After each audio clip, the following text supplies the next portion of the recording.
આજે નર્મદા જિલ્લા કલેક્ટર કચેરીમાં યોજાયેલી સંકલન બેઠકમાં ડેડિયાપાડાના ધારાસભ્ય ચૈતર વસાવાએ જિલ્લામાં થઈ રહેલા સરકારી કાર્યક્રમોમાં આદિવાસીઓના બજેટના ભાગના પૈસાના ખર્ચનો મુદ્દો ઉઠાવ્યો હતો અને 3-3 હજાર રૂપિયાની ડીશો અને 2 કરોડ રૂપિયાના મંડપનો ખર્ચનો મુદ્દો તેમણે આજે સંકલન બેઠકમાં ઉઠાવતા હડકંપ મચી ગયો છે.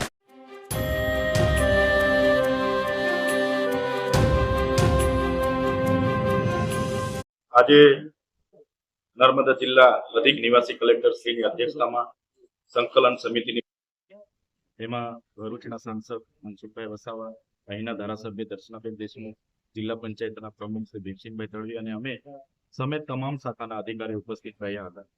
ત્યારે નર્મદા જિલ્લાના લોકોના પ્રશ્નોને લઈને વિવિધ બાબતો લઈને ચર્ચાઓ થઈ છે.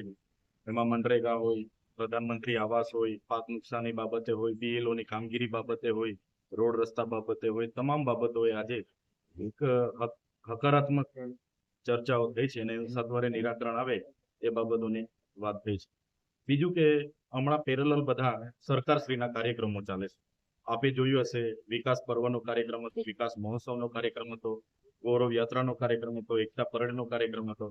ત્યારે આ કાર્યક્રમ દરમિયાન અહીંના અધિકારીઓએ આ જિલ્લાના કેટલું બજેટ વાપર્યું છે એની મેં માહિતી માંગી છે. ત્યારે આજે એ માર્ગ મકાન સ્ટેટ વિભાગના જે મોદી સાહેબ છે પણ ઉપસ્થિત નતા અને માહિતી અધૂરી આપી છે. એ જ પ્રકારે તમામ શાખાઓમાંથી કરોડો રૂપિયાના ખર્ચાઓ થયા છે પણ માહિતી આજે આપી નથી. નિવાસી કલેક્ટર સાહેબે કીધું છે કે દિન 7માં તમને બધી માહિતી પૂરી પાડી. સવાલ એ થાય છે, નર્મદા જિલ્લો એ દેશનો અતિ પછાત જિલ્લો છે. તમે શિક્ષણમાં પણ જોયું હશે તો નર્મદા જિલ્લો પછાત છે. છેલ્લા માર્ચ મહિનાથી સિકલ સેલ એનેમિયાના લાભાર્થીઓને હજુ ગ્રાન્ટ ન હોવાના કારણે એમને સહાય મળી નથી. અહીંયા કુંવરબાઈના મામેરામાં સહાય હજુ મળી નથી. અહીંયા કુપોષિત બાળકના ફૂડ બિલ મંજૂર થતા નથી. અધિકારીઓ દ્વારા એવું જણાવવામાં આવે છે કે ગ્રાન્ટ નથી. અને એક બાજુ આ તમામ કાર્યક્રમોમાં 3-3 હજારની ડીશો અધિકારીઓને લંચમાં અને ડિનરમાં જમાડવામાં આવે છે. કરોડો રૂપિયાની ચા પીવડાવેલી છે. 48 લાખ રૂપિયાનું એક કાર્યક્રમમાં પાણીનું બિલ છે. તો આવા બુફેના બિલ લાખોમાં છે, બસોના બિલ 6-6 કરોડ રૂપિયા છે, સ્ટેજના બિલ 10-10 કરોડ રૂપિયા છે. તો જે ટ્રાઇબલના વિકાસ માટેનું બજેટ આવે છે, અધિકારીઓ એમના લાગતા વળગતાઓની એજન્સીઓને બારોબાર ટેન્ડરો આપીને કરોડો રૂપિયા ટ્રાઇબલના બજેટમાંથી વાપરી રહ્યા છે. કાર્યક્રમો સારા થાય છે, એમને અભિનંદન આપીએ છીએ, પણ કાર્યક્રમો અમે પણ કરીએ છીએ, અમને પણ ખબર છે સ્ટેજનું બિલ કેટલું હોય, પાણીનું જમણવાનું. કરોડો રૂપિયા તો ના હોય ને, તો એ બિલો એ લોકો આપતા નથી. પણ ખૂબ મોટો ભ્રષ્ટાચાર આ કાર્યક્રમોના નામે થાય છે. અમે એક 5 લાખનું કામ કરવા માટે અમારે જેમ પર ટેન્ડર મંજૂર કરાવવું પડે, એજન્સી નિવિદા પાડે અને પછી અમારું કામ થાય છે. ત્યારે અહીંયા 10 જ દિવસમાં પોતાના લાગતા વળગતા એજન્સીઓને 10 કરોડના ડોનના બિલો આપવામાં આવે છે, 10 કરોડના સ્ટેજના બિલો ચૂકવવામાં આવે છે, 6 કરોડના બસના બિલો ચૂકવવામાં આવે છે, 2 કરોડના ચા નાસ્તાના બિલો ચૂકવવામાં આવે છે, 48-50 લાખના પાણીના બિલો ચૂકવવામાં આવે છે.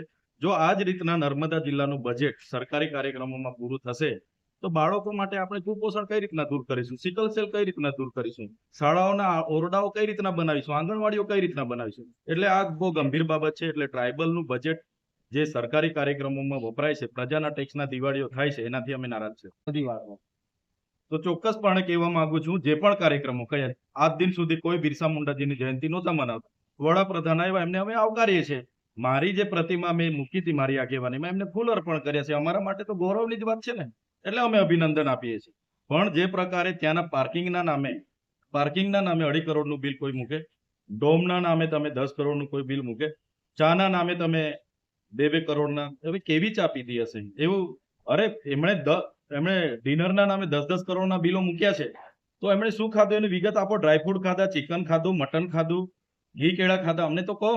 અહીંયા એક બાજુ કુપોષણના બિલો તમે મંજૂર નથી કરતા, બાળકોના ફૂડના બિલો તમે મંજૂર નથી કરતા, સ્કોલરશિપ માટે અહીંયા અમારે ધરણા કરવું પડે, ગ્રાન્ટ નથી એવી તમે વાતો કરો, અને એક બાજુ 50-50 કરોડના પ્રોગ્રામો કરો તો કઈ રીતના ચાલશે?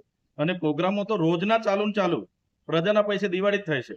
એટલે પ્રજાએ જાણવું પડશે નર્મદા જિલ્લાનું જે પણ બંને કાર્યક્રમોમાં અને વિકાસ પર્વથી માંડી વિકાસ મહોત્સવ, ગૌરવ યાત્રામાં જે પણ ખર્ચાઓ થયા છે, જેના કારણે બધા ડિપાર્ટમેન્ટમાં આજે ગ્રાન્ટ નથી, એટલે એના માટે અમે ચિંતિત છીએ.